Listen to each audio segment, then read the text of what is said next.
20 अक्टूबर 2006 को दिल्ली की तिहाड़ जेल में एक फोन कॉल आता है, जिसमें फोन करने वाला कहता है कि तिहाड़ जेल के गेट नंबर 3 के बाहर एक टोकरे में एक लाश रखी है। ये सुनकर पुलिस वाला विश्वास नहीं करता, क्योंकि तिहाड़ जेल खुद में एक बड़ा नाम है। इसके आसपास ऐसी कोई भी हरकत करना मतलब या तो कोई पागल हो सकता है या उसे जिंदगी से प्यार नहीं है। कुछ ही देर में गेट नंबर 3 के बाहर सच में एक टोकरे में एक लाश मिलती है। इसके अलावा टोकरे में मिलता है एक कागज। उस पर पूरी न्यायिक व्यवस्था पर गुस्सा निकाला गया था। जज, वकील, पुलिस सभी के लिए भला बुरा लिखा गया था। उस लेटर का अगर निचोड़ निकाला जाए तो मतलब बनता है कि पकड़ सको तो पकड़ो। इस हरकत से ये साफ हो गया था कि कातिल को न्यायिक व्यवस्था पर नाराजगी है और उसका हौसला 7वें आसमान पर है। वहीं पर तिहाड़ जेल के कर्मचारियों ने उस फोन कॉल की पड़ताल करना शुरू कर दिया। जांच में पता चला कि ये कॉल एक पीसीओ से की गई थी। पूछताछ में पीसीओ वाले ने बताया कि उस दिन तो सिर्फ एक ही व्यक्ति दुकान पर आया था। दुकानदार की मदद से उसका एक स्केच बनवाया गया। दूसरी तरफ कॉल रिकॉर्डिंग और उस कागज पर लिखे लहजे से ये पता चल रहा था कि व्यक्ति जरूर बिहार का है। जांच चलती रही। इस बीच 25 अप्रैल 2007 को तिहाड़ जेल में एक बार फिर से एक और फोन आता है। आवाज बिल्कुल वही थी और उसने फिर से गेट नंबर 3 के बाहर एक लाश होने की खबर दी। इस बार पुलिस वालों के हाथ पांव फूल गए। लाश एक कपड़े में रस्सी से बांधी हुई थी। रस्सी किसी से खुल नहीं रही थी, तो वहां एक व्यक्ति उसे खोलने की कहता है और अपने चाकू से उसकी रस्सियां काट देता है। बाद में पता चलता है कि रस्सी काटने वाला ही कातिल था। उस कपड़े में बिना सिर की एक लाश थी। दोस्तों, पहली भी जो लाश मिली वो भी बिना सिर की ही थी। इस कारण से शरीर की पहचान ही नहीं कर पा रही थी पुलिस। कुछ दिन बाद ही एक और खबर मिलती है, जिसमें तिहाड़ के गेट के बाहर बिना सिर की एक और लाश पाई जाती है।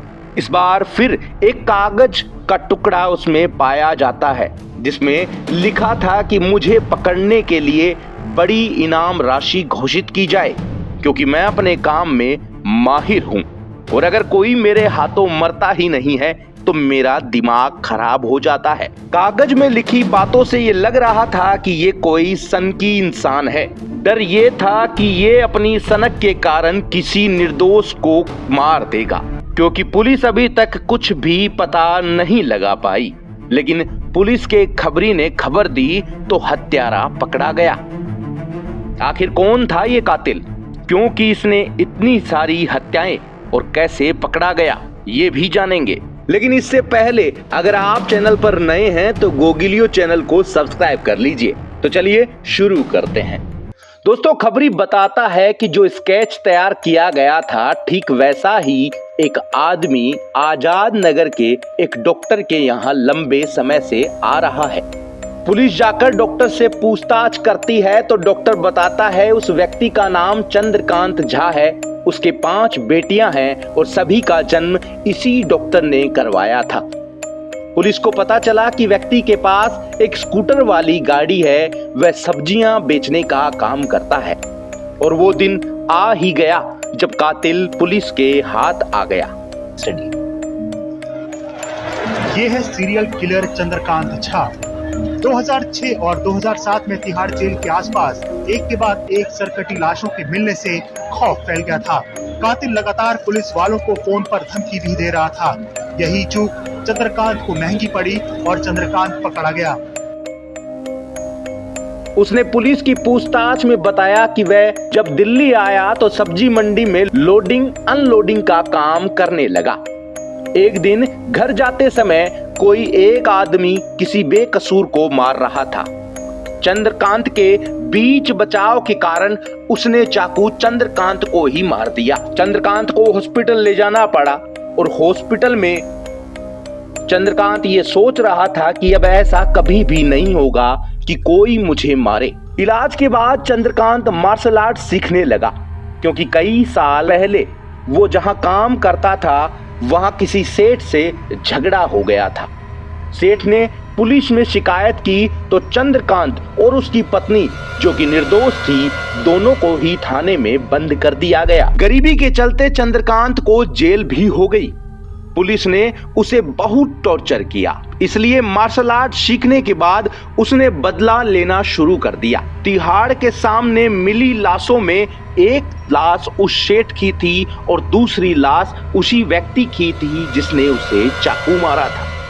ये सब सुनने के बाद भी कोई सबूत पुलिस को मिला ही नहीं। तब चंद्रकांत बताता है कि वह एक ब्राह्मण है।